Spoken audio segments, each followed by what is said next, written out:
안녕하세요. 반갑습니다. 저는 정보인권연구소라고 정보인권 분야를 또 강의하고 연구하고 하고 있는 그 시민사회형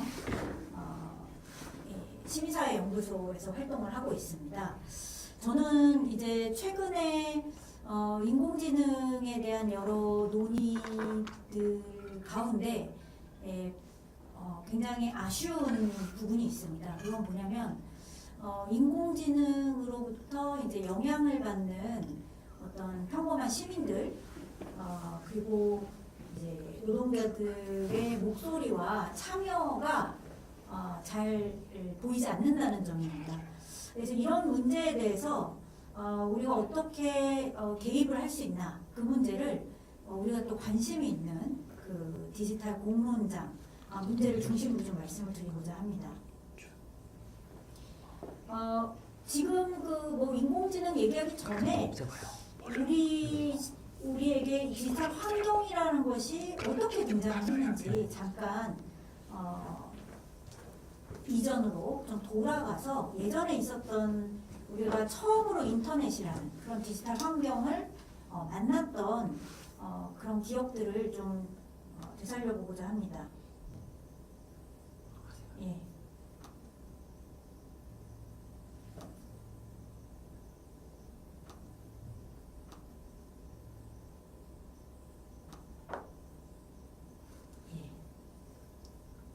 인터넷이 우리에게 어떤 의미가 있었나, 뭐 인터넷이 이제 어떤 디지털 경제를 확산시켰고 삶을 네트워크화했고 뭐 이런 것도 있었지만 커뮤니케이션 측면에서 큰 혁신을 가져왔다는 것, 이것이 바로 이제 우리와 같은 시민들에게 굉장히 중요한 의미가 있었던 것 같습니다.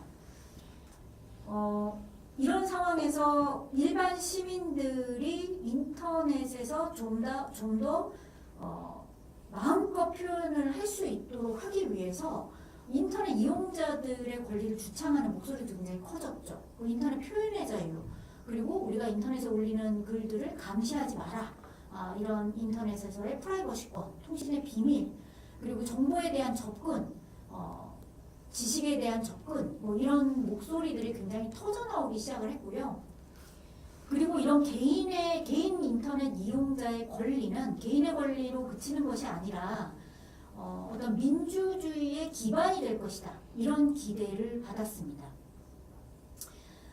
일단 정보에 대한 접근이, 평범한 사람들의 정보에 대한 접근이 굉장히 예전에 비해서, 인터넷 이전에 비해서 손쉬워졌고요.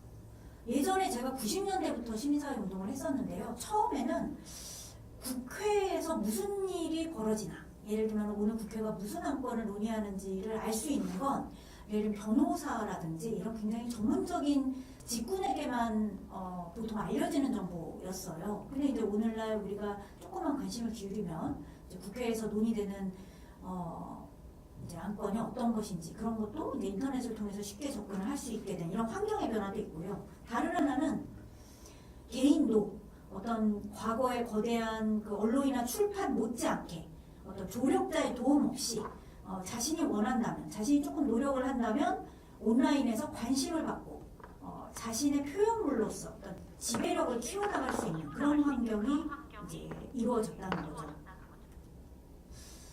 그래서 인터넷 이용자들의 권리 주장으로부터 시작이 됐지만 이것은 차제에 어떤 헌법적인 기본권으로 보편적인 시민의 권리로 우리가 승인을 할 필요가 있다.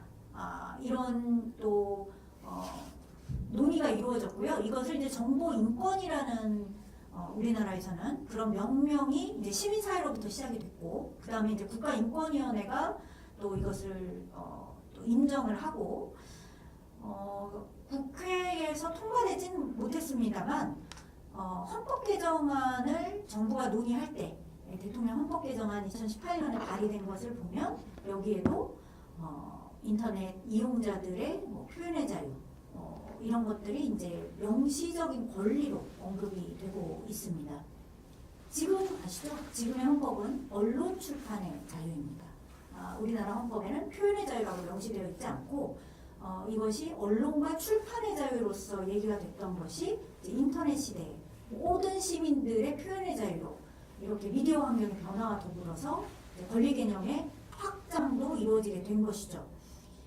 이런 변화는 우리나라에서만 있었던 게 아닙니다. 유럽 평의회 같은 데서 디지털 권리라는 또 주창이 나오기 시작했던 그런 흔적들을 보면요. 이 디지털 권리에 대한 주장이 우리나라에서 인터넷 이용자들이 인터넷에서의 권리, 사이버에서의 권리, 정보 인권 이렇게 주장했던 거와 내용이 크게 다르지 않습니다. 인터넷에서 정보에 접근하고 표현과 표현의 자유를 누리고 또 프라이버시를 보호받고 이런 내용들을 이제 여기서도 유럽에서도 이거를 이제 권리 개념으로 이제 구성을 하기 시작을 하는 거죠. 유엔에서 상황도 마찬가지입니다. 유엔에서는 이걸 독특하게 디지털 시대 프라이버시권이라는 명명을 통해서 이 권리 개념을 발전시켜 왔는데요. 2012년도에 인권이사회에서 논의가 되기 시작해서 2013년에 유엔에서 총회 결의를 통해서 디지털 시대 프라이버시권을 인정을 하게 됩니다. 그런데 이제 거기서 굉장히 이제 재밌는 것은 유엔에서 사이버상의 권리를 얘기를 할 때는 반복되는 선언이 있습니다. 그게 뭐냐면 오프라인에서 가지고 있는 권리, 우리가 여러 가지 이제 세계 인권 규범을 통해서 이제 인정해온 국제 인권 기준들, 원칙들은 온라인에서도 보호가 되어야 한다는 것입니다. 오프라인에서 가지고 있는 권리를 온라인으로 이제 말하자면 확장하는 그런 개념으로 처음에 접근을 했었습니다. 그런데 이것이 이제 계속 살을 붙이면서 발전을 하거든요. 유엔은 좀 어떤 권리 개념이 처음에 이제 등장을 하면 그거를 인권이사회 논의를 통해서 조금 살도 붙이고 유엔 총회에서 또 각국 정부가 이제 모여가지고 회의를 하고 또 통과를 시키고 이런 과정이 있는데요. 한 10여 년 지난 다음에 2024년에 통과된 내용을 보면, 통과된 결의안을 보면 과거보다 추가된 내용들이 있습니다. 어떤 것들이냐면 기업의 책무를 굉장히 강조합니다. 디지털 기업들, 알고리즘을 운영하는 기업들, 어떤 책무냐? 인권이 침해되지 않도록 평소에 실사를 하고 주의 의무를 다하고 인권에 미치는 영향을 평가하고 조치도 취해야 하고 이런 내용들, 일종의 예방적인 또 기업의 책무. 다른 한편으로는 이것으로 어떤 인권 침해가 일어났다라고 하면 인권 침해를 인지하게 됐을 때는 그 당사자에게 효과적으로 구제 수단을 제공해야 된다. 이런 책무를 강조하는 그런 결의들이 이루어지고 있고요. 또 다른 하나는 그 인공지능 알고리즘 기반해서 벌어지는 새로운 인권 침해에 대한 우려들, 그리고 그거를 방지하기 위한 어떤 국가적 조치들을 요구하는 내용들이 들어갔습니다. 그리고 여기서의 인권 침해에 특히 취약한 당사자들, 아동 청소년이라든지 아니면은 젠더 폭력의 피해자라든지 이런 특별히 보호가 필요한 사람들을 위해서 국가가 적극적으로 행동을 해야 된다. 이런 요구들이 이제 등장을 하게 됩니다. 이런 변화는 인터넷에 대한 어떤 우리 사회에 대한 관점이 약간씩 변화해 온 것을 보여주는데요. 처음에는 앞서 말씀드린 것처럼 인터넷이라는 게 굉장히 가능성의 미디어, 특히 민주주의를 증진시킬 것이라는 그런 가능성의 미디어로 시작이 되죠. 이건 어떻게 보면 이제 기술적인 기대이고요. 근데 이 기술적인 기대를 실현하기 위해서 시민사회가 굉장히 노력을 많이 했습니다. 이것을 어떤 엘리트, 기존의 이제 미디어라는 거는 아까 말씀드렸다시피 언론과 출판을 가지고 있는 어떤 미디어 엘리트들이 어떤 정보가 세상에 나가야 되는지를 말하자면 편집하거나 스스로 결정하거나 때로는 왜곡하거나 이런 일들이 많이 벌어졌었는데요. 인터넷으로 인해서 그런 시대가 끝났다는 거죠.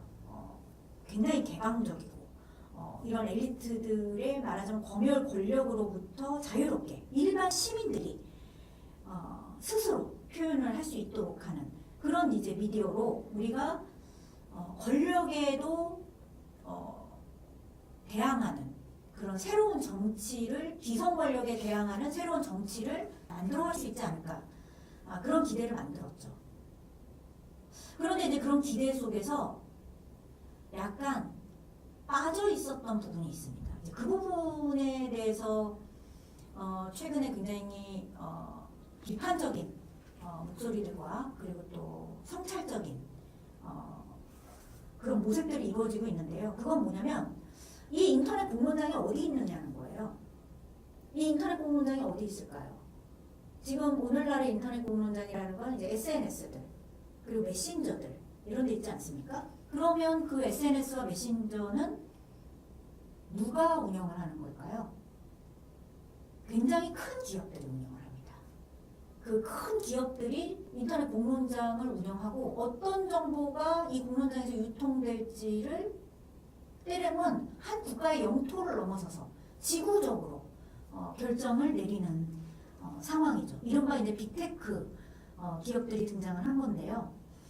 이 인터넷 공론장이 존재할 수 있는 어떤 조건, 빅테크가 인터넷 공론장을 말하자면 운영하는 정치, 경제적 조건에 대해서는 그동안 성찰이 부족했다는 거예요. 그래서 우리가 이런 다수성, 다원성, 자율성, 접근성, 참여성 이런 수사로 기대를 했던 이 인터넷의 가능성이 지금은 기업화되고 금융화되고 사유화되는 그런 상황에 처했다. 이런 이제 성찰들이 등장을 하게 되는 거죠. 그래서 권리규범의 개념도 조금씩 변화를 해야 된다는 그런 요구를 받게 됐습니다. 그 변화의 흐름을 볼 수 있는 게 이제 2017년에 이번에는 유럽연합이 디지털 권리를 선언한 데서 우리가 살펴볼 수 있는데요. 유럽연합은 아예 그렇게 얘기하고 있어요. 디지털 권리는 두 가지 의미가 있다. 하나는 기존의 수단으로서의 인터넷, 그 수단으로서 우리의 인권을 행사할 수 있는 권리, 오프라인에 있었던 표현의 자유를 온라인에서도 실현할 수 있는 권리라고 한다면, 다른 하나는 새로운 신기술 환경에서 우리가 요구되는 새로운 권리이다. 예를 들면 젠더 기반 폭력으로부터 자유로울 수 있는 권리, 플랫폼 기업의 어떤 알고리즘으로부터 스스로 알고리즘에 대해서 스스로 결정할 수 있는 권리, 이런 새로운 권리들에 대한 모색도 이루어지게 되는 거죠. 그래서 2022년도에 이 유럽연합이 디지털 권리 및 원칙 선언이라는 걸 발표하는데요. 내용을 보시면 앞서 제가 잠깐 말씀드렸던 그 인터넷 시대의 이용자 권리로부터 굉장히 확장한 걸 볼 수가 있어요. 여기서 물론 디지털 공론장 참여에 대한 권리는 있습니다. 여기 보면은 표현의 자유, 정보의 자유, 서비스 정보 공개, 민주적 토론에 대한 어떤 플랫폼의 책무, 이렇게 이제 구성이 되어 있고, 더 큰 틀은 우리 삶 전체가 디지털화된 상황에서 노동은 어때야 되며, 아동이나 여성은 어떤 상황에 처해야 하며, 시장은 어때야 하며, 이런 내용들을 굉장히 폭넓게 다루고 있는 걸 볼 수가 있습니다. 그것은 우리가 이미 일부 사람들만 인터넷을 이용하는 시대를 벗어났기 때문입니다. 이미 기술 사회 환경 자체가 전반적으로 디지털로 전환되는 그런 큰 변화 속에서 우리가 있고요. 여기서 이제 인공지능이라는 건 이미 더 이상 특정한 기술이 아니고요. 일반 목적 기술로서 모든 삶과 노동에서 이제 알고리즘 기반으로 이렇게 영향을 미치는 그런 기술적 환경이 등장을 하게 된 거죠. 그렇다면 권리 규범도 이제 더 이상 인터넷 이용자의 어떤 수단적인 권리에서 이 기술 그 자체에 내포된 권력과 또 어떤 목적, 이런 부분에 대한 좀 더 우리가 치열한 또 검토가 필요하지 않나, 이런 것이고요. 보통 이제 인터넷에 대한 권리는 앞에서 보셨겠지만 국가로부터 자유로울 것을 주장하는 권리였거든요. 내 표현의 자유를 침해하지 마, 나를 감시하지 마, 이런 거였다면, 이제는 국가가 어떤 그런 개인이 다른 사인으로부터, 기업으로부터 인권을 침해당할 때 국가가 이런 인권 침해 상황에 개입을 해서 개인을 보호해야 된다. 이런 권리 균형이 이제 확장이 됐고, 거기서 이제 가장 중대하고 권력이 큰 사인들, 이제 빅테크 플랫폼이 어떤 책무를 이행해야 된다. 인권 존중의 책무를 이행해야 된다. 그런 논의가 이루어지게 되었습니다. 우리 플랫폼 환경에 대해서 조금 더 자세히 살펴보겠습니다. 우리 플랫폼 기업은 디지털 환경에서 굉장히 중요한 행위자고, 디지털 공론장을 이제 구성을 하고 또 운영을 하고 있죠. 이런 플랫폼 기업을 이제 인터넷 중개자라고 정책적으로는 부릅니다. 콘텐츠를 중개하는 사업자라는 것이죠.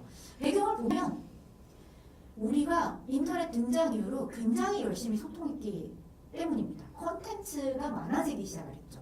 그래서 콘텐츠가 많아지니까 이용자의 콘텐츠를 조직하고 유통을 해야 한다는 유통을 하기 위한 그런 콘텐츠 플랫폼이 등장하고, 또 콘텐츠 플랫폼을 전업적으로 운영하다 보면 이를 통해 수익을 창출하는 그런 비즈니스 모델도 필요했던 거죠.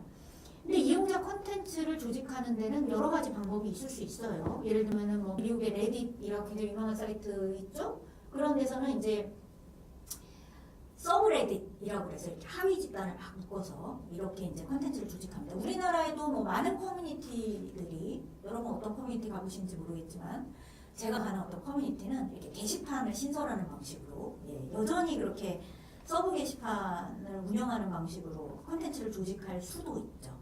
하지만 주류 플랫폼, SNS 같은 주류 플랫폼은 이 자동화된 어떤 체계 없는 게시물들을 알고리즘에 기반해서 자동적으로 이렇게 조직화하는 그런 방식을 채택하게 됐고요.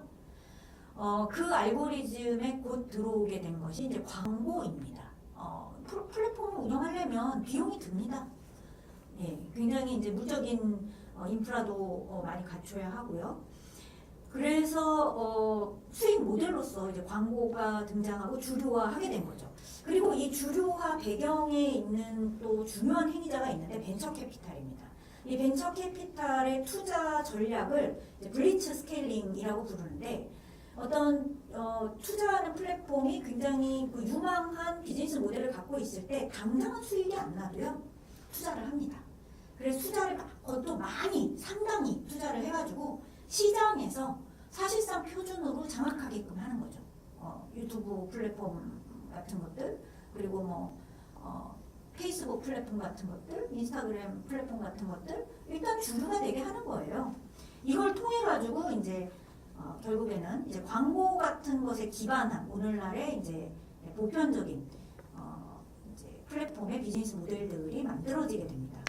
근데 이 광고 기반으로 비즈니스 모델을 삼는다는 건 뭐냐? 고객 데이터가 필요하다는 거예요. 광고주들이 실제로 그런 걸 많이 요구했다 그래요. 더 상세한 고객 데이터, 더 많은 고객 데이터를 광고주들이 요구를 하게 되는 거죠. 그래서 뭐 예전에 어떤 제가 자료에서 봤는데 페이스북에 광고를 낼 때 광고주가 선택할 수 있는 옵션이 뭐 조합을 하면 수백 개다, 뭐 이런 얘기도 있었어요. 그래서 이런 이제 비즈니스 모델로서 광고가 등장했다는 건 이용자들에 대한 굉장히 방대한 개인정보를 수집하게 됐다는 거죠. 굉장히 상세합니다. 이용자들이 무엇을 검색하고 무엇을 구매하고, 페이스북 이용자지만 외부 사이트 배달의 민족에서는 뭐를 뭐 배달해 먹고, 뭐 한겨레 신문에서는 뭘 보고, 페이스북 이용자이지만 페이스북에 이 정보들이 다 집적이 되는 거죠. 어떤 브라우저를 사용하고요, 뭐 이런 것들. 자, 이런 방식으로 이제 플랫폼들이 말하자면 성장을 합니다. 근데 이 성장하는 플랫폼에 대한 이제 규범적 측면의 접근은 어땠는지 좀 살펴보겠습니다.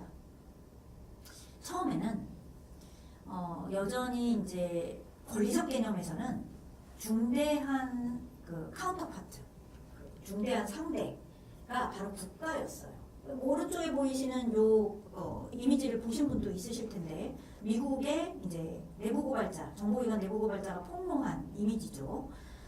정보기관들이 미국의 이제 플랫폼 기업들과 이제 협업을 해서 이제 이용자 정보를 이렇게 제공할 수 있는 연계가 몇 년도에 이루어졌냐 이런 거를 이제 쭉 그래프로 정보기관 내부에서 교육했던 교육 자료라고 합니다.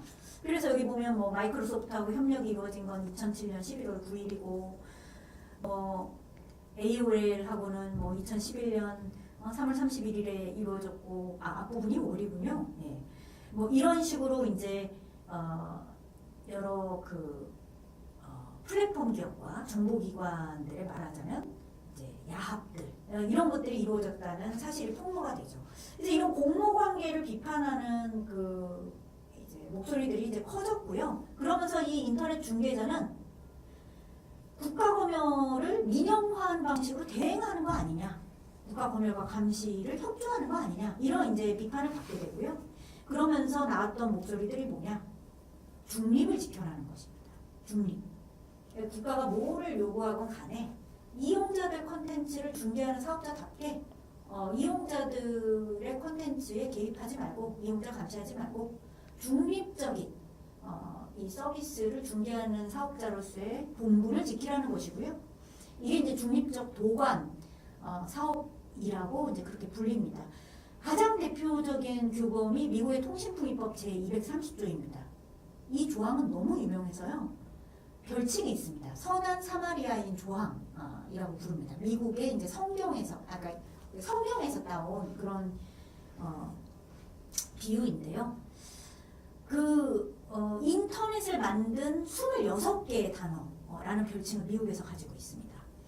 어떤 내용이냐면 이 정보통신 서비스 제공자는 제3자가 제공한, 그러니까 이용자가 제공한 그런 정보에 책임을 지지 않는다는 겁니다. 그 정보의 발언자로 취급되지도 않고 편집자로 취급되지도 않고 책임을 이 플랫폼은 지지 않는다는 거죠. 일종의 면책 조항입니다.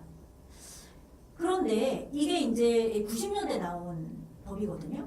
그러면서 인터넷 표현의 자유가 이후에 꼽히게 됐죠. 왜냐하면 플랫폼에서 규제를 안 하니까요. 근데 이제 그 이후에 콘텐츠적 측면에서 여러 이제 문제적인 콘텐츠들이 많아졌죠. 불법 콘텐츠도 있고 유해 콘텐츠도 있고 여기에 대해서 플랫폼이 어떤 책임을 져야 하냐?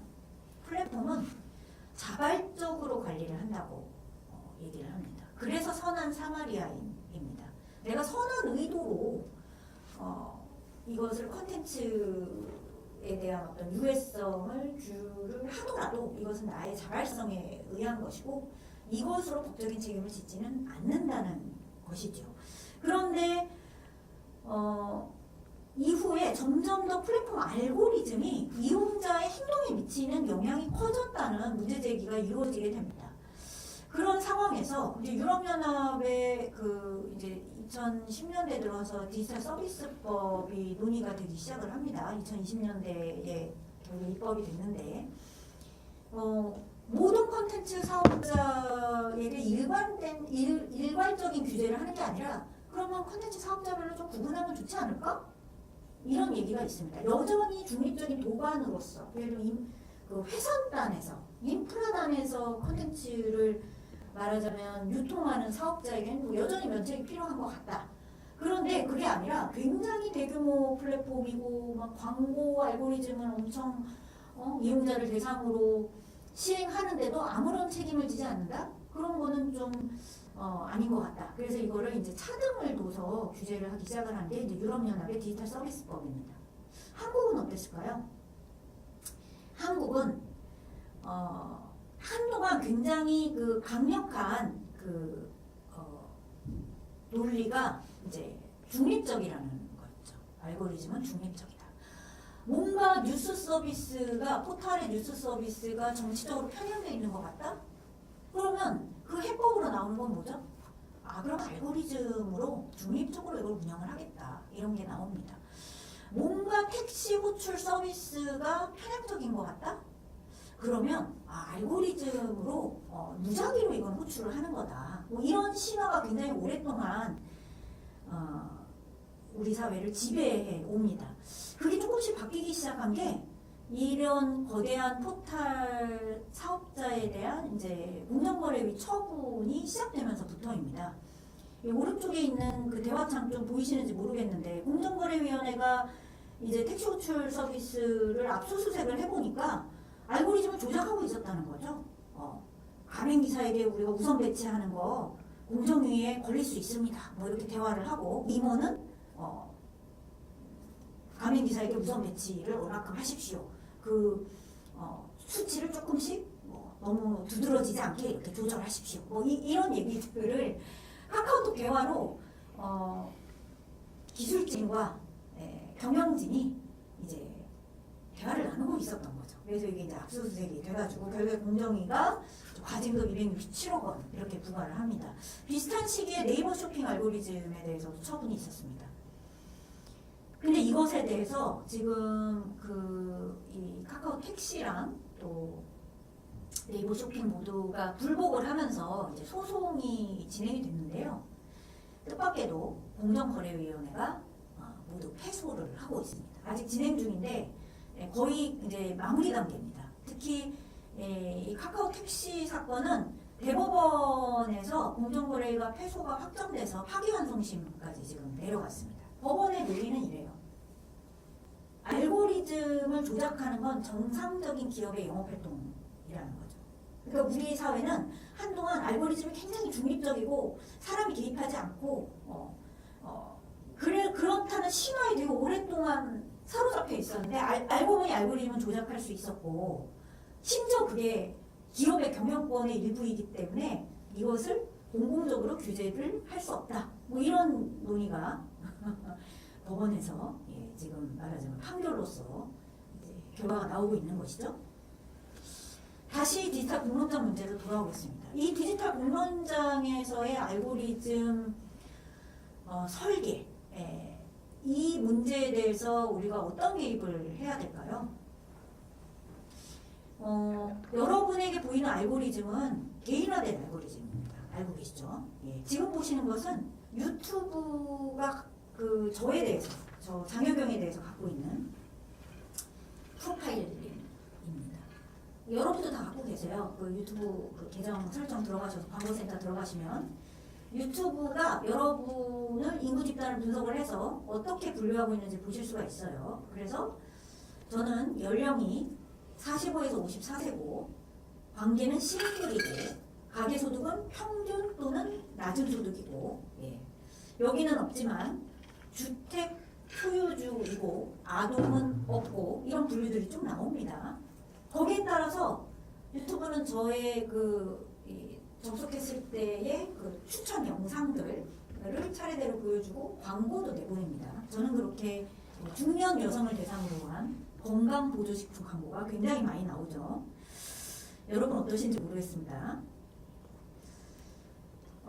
그런데 이런 광고 알고리즘이 이런 개인 알고리즘이 광고를 내보내는 데만 쓰이면 사실은 제가 광고를 무시하면 되죠. 근데 그거보다 더 중대한 영향을 미친다. 이런 SNS나 어떤 플랫폼의 알고리즘이 중대한 영향을 미친다는 이제 비판들이 나오기 시작을 합니다.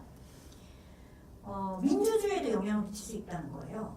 예를 들어서 페이스북이 2018년도에 알고리즘을 바꾸는데요. 기존에는 이제 여러분의 담벼락이라고 하죠. 거기서 이제 쭉 보이는 정보들이 그냥 이제 이 사람의 취향에 맞게 알고리즘 기반을 했지만 취향에 맞게 이 사람 관심사에 맞게 그냥 무작위로 보여줬다면 어느 순간 이제 상호작용을 강화하는 방식으로 알고리즘이 변경이 됩니다.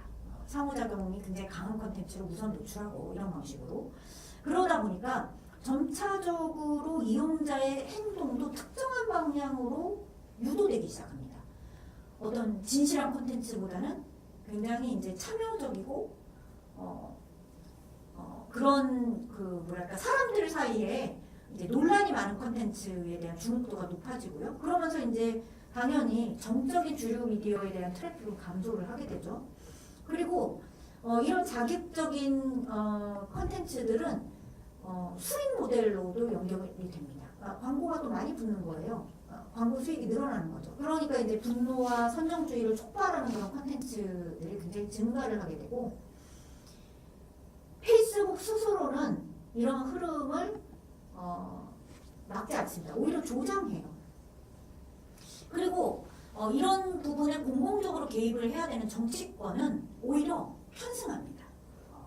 뭐 이런 사례도 있었다고 해요. 어떤 정당의 소셜미디어 관리팀이 예전에는 우리 정당에서 내보내는 그 메시지의 긍정적인 메시지와 부정적인 메시지를 5대5 이렇게 맞췄다고 하면 부정적인 컨텐츠, 자극적인 컨텐츠에 대한 반응이 더 컸다는 거예요. 그러니까 이제 부정적인 컨텐츠, 말하자면은 마타도 같은 거 그런 것들을 한 80% 이렇게 늘렸다. 그런 얘기들이 나오고요. 그 결과 이제 이거는 왼쪽은 미국에서, 오른쪽은 우리나라에서 부정선거와 같은 허위조작 정보에 지지하는 사람들의 수치인데요. 일정하게 유지가 되고 있습니다. 역시 진실성보다는 그 어떤 자기와 이런 생각이 같은 사람들 사이에서 어떤 참여적인 그런 관계에서 컨텐츠들을 유통하고 또 의견들을 교환하고 그런 경향들이 강해지게 되는 거죠. 이것을 우리는 필터 버블이라고 부릅니다. 이런 플랫폼의 개인 알고리즘이 자신과 동질적인 집단을 가진 집단을 필터링하게 된다는 거고, 그래서 자신의 관심사나 의견과 다른 사람들에 대한 노출도가 확 줄게 된다는 거죠. 그게 이제 정치적 극단화를 유발한다. 그런 의견들이 있습니다. 뭐 다른 방식의 해석도 있어요. 필터, 알고리즘 필터보다 더 중요한 필터는 우리 머릿속에 있다. 확증 편향이라는 거는 사람들이 갖고 있는 말하자면 인지적인 한계다. 그게 에코 챔버라는 이론으로 또 얘기가 됩니다.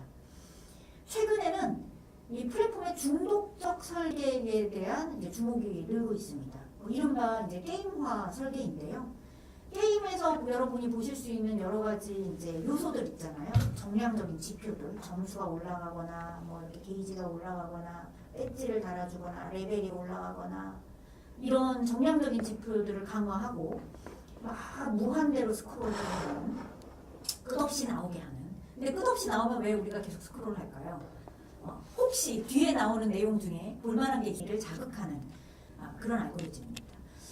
요즘에는 플랫폼 노동도 게임화되어 가고 있습니다. 아마 최근에 나온 기사들을 보신 분도 있으실 텐데요. 저희가 이제 최근에 저희 단체가 이제 라이더 노조와 함께 라이더들 인터뷰를 하고 있는데요.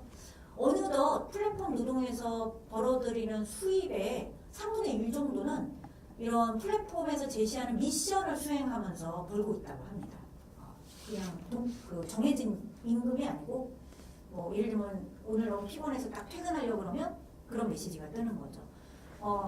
지금부터 3건 더 배달하면 2만 원 더 드립니다. 뭐 이렇게. 그러면은 영원히 퇴근할 수가 없는 거죠. 계속 그 뜨는 메시지를 따라서 미션을 수행하면서 그렇게 플랫폼 노동에 이제 말하자면 갇히는 그런 현상이 나타나고 있는데요. 공론장에서도 마찬가지라는 거예요. 심지어 이런 정치적이고 사회적인 정체성마저 게임화 방식으로 형성이 된다. 그래서 이렇게 되면 무슨 문제가 있냐. 자기 자신의 정치적 견해를 메타적으로 타인의 견해와 함께 이렇게 객관화시킬 기회를 상실하는 거죠. 그냥 유사정체성 집단이 피드백 받는 것으로 계속 강화되는 거예요. 어떤 종류의 견해가. 그러면서 극단화되게 되는 거죠. 이런 알고리즘은 누가 만들었죠? 이런 빅테크 플랫폼들이 만든 거죠. 그러니까 책임을 져야 한다. 이런 목소리들이 쏟아져 나오기 시작을 합니다. 아까 잠깐 말씀드렸던 그 유럽연합의 디지털 서비스법 같은 경우에는 유럽 인구의 10% 이상이 사용하는 빅테크 플랫폼 같은 경우에는 사전적으로 위험 영향 평가를 하도록 의무화하고 있습니다. 그리고 위험 영향 평가의 이제 대상 항목들을 쭉 법률에서 열거를 하고 있는데요. 그 중에 중요한 것이 시민 남론에 미치는 위험도 평가를 해서 이 위험을 완화하기 위한 조치를 취해라. 이런 것들을 요구를 하고 있습니다. 그리고 이제 이 법이 시행된 지 지금 1년여 됐잖아요. 그래서 이제 중간 보고서 같은 것들이 이제 지난해 나왔는데요. 여기선 이렇게 얘기합니다. 이 디지털 플랫폼, 대규모 플랫폼이죠. 여기서 이제 시민담론과 관련해서 발생하는 어떤 시스템적인 위험은 개별적인 컨텐츠 내용에 대한 게 아니다. 그보다는 이 컨텐츠가 유통되는 환경, 그러니까 서비스 설계, 추천 알고리즘, 뭐 광고 알고리즘, 뭐 이런 것들이 컨텐츠를 증폭시키면서 발생하는 위험이다. 이렇게 얘기를 합니다.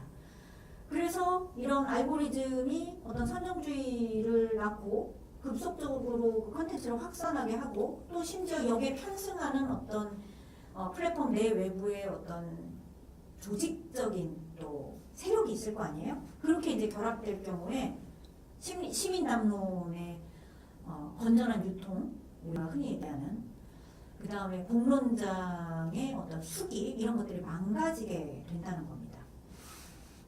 그래서 마지막으로 드릴 말씀은 여기에 어떻게 개입할 것이냐는 겁니다.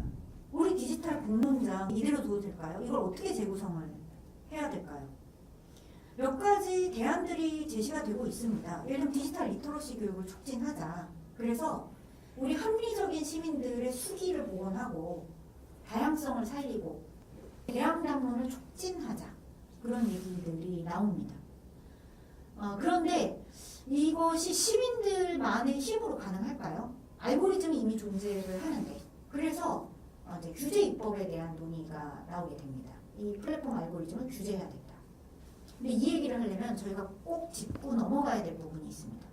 그 규제를 해야 되는 주체는 국가인데 국가가 공론장에 개입을 해도 될까? 국가가 공론장에 개입하는 건 좀 위험하지 않을까? 이런 부분을 우리가 좀 짚어야 되죠. 이 부분에서 국가에 대한 역할, 국가의 역할에 대한 요구가 이제 변화하게 됩니다. 이거는 사실은 유럽인권재판소에서 일찍이 어떤 결정이 있었는데요. 국가가 표현의 자유랑 갖고 있는 관계는 표현의 자유를 침해하지 않는 침해하는 세력일 뿐 아니라 그 표현물이 유통되는 환경에서 다양한 미디어들, 목소리들, 다원적인 그 미디어들이 존재하게끔 그런 미디어 환경을 조성하는 게 국가의 역할이라는 거죠. 그게 이제 민주주의에서 굉장히 중요하기 때문입니다. 근데 이게 유럽 인권재판소에서 이 결정이 나온 건 좀 됐는데요. 이제 최근에 굉장히 주목을 받고 있는 이론입니다. 그래서 국가가 표현의 자유, 시민들의 표현의 자유를 보장하기 위해선 공론장 환경에 좀 개입을 하고 이 공론장에 다양한 목소리들이 존재할 수 있도록 규제를 실시해야 되는 게 아니냐. 그래서 소극적인 표현의 자유 불간섭주의를 넘어서서 적극적으로 이 공론장을 형성하는데 바람직하게 형성하는데 이제 국가가 기여를 해야 한다는 것이죠.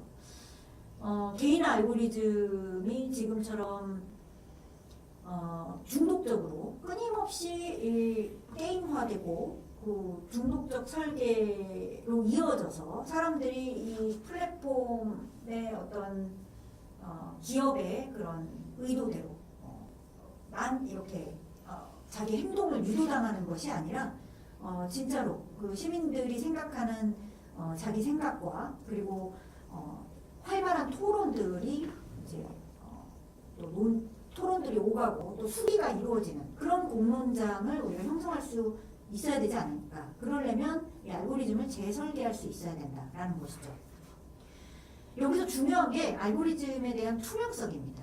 그러니까 플랫폼이 그 공론장에 지금 알고리즘이 영향을 미치는데 라고 얘기를 하고 몇 가지 이제 이런 부분에 대해서 주장하는 문헌들이며 아니면 그 소송에서 밝혀진 사실들이 있습니다.